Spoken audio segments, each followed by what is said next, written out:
There's a real risk and hazard of foot entrapment when we're in fast-moving water. And often that's based on trying to stand up when it's either A, too fast, or B, too deep.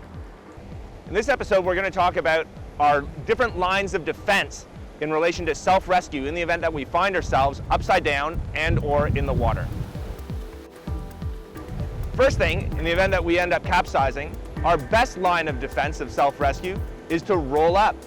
Being able to roll up, keeping ourselves out of the water, exposed from rocks and things like that on the bottom, is probably the best thing that we can do for our own self-rescue. Our second line of defense, in the event that we're unable to roll, is to try and swim our way to shore. We want to make sure that we start swimming first so that we can then start to gauge a combination of both the depth and the speed of the current.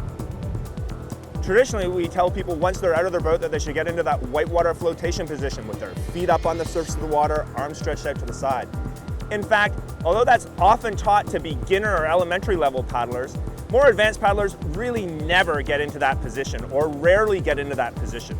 But instead, what we want people to do is get into the idea of aggressively swimming, either on their back in a defensive position or on their stomach in an offensive position, towards shore or towards safety. Once we start swimming and we're working our way close to shore, we're going to have to start to make a judgment call on both the speed and the depth of the current. If it's slow and it's shallow, that's when we can stand up. It's important that we don't try to stand up in fast-moving water or in deeper moving water for fear of getting our foot stuck, and then we potentially have a foot entrapment. The majority of foot entrapments happen close to shore, where the water's shallow, somewhere between knee and chest deep. If we can swim towards shore, gathering all of our gear, we're going to continue as far as we can until the water is either A, sufficiently shallow, or B, sufficiently slow, that we can then consider the idea of standing up and getting ourselves together with all of our gear. The way we might attempt to stand up is by first off kicking off the bottom with the heel of our foot, rather than trying to put our foot flat on the bottom where possibly our toes could get caught or wedged between some rocks.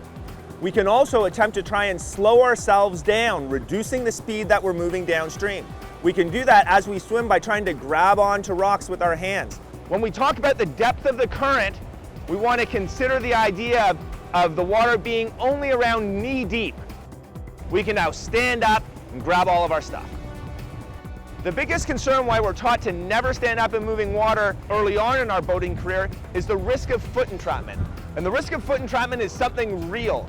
It's a very big problem that takes a lot of effort, a lot of ingenuity, and a lot of skill to be able to rescue someone from that type of problem. In summary, we have 3 lines of self-defense for our self-rescue while we're in the water.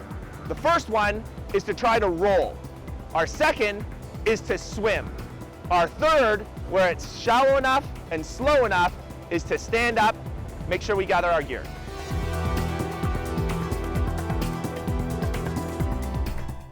Remember, having a roll is the first step to not swimming in moving water.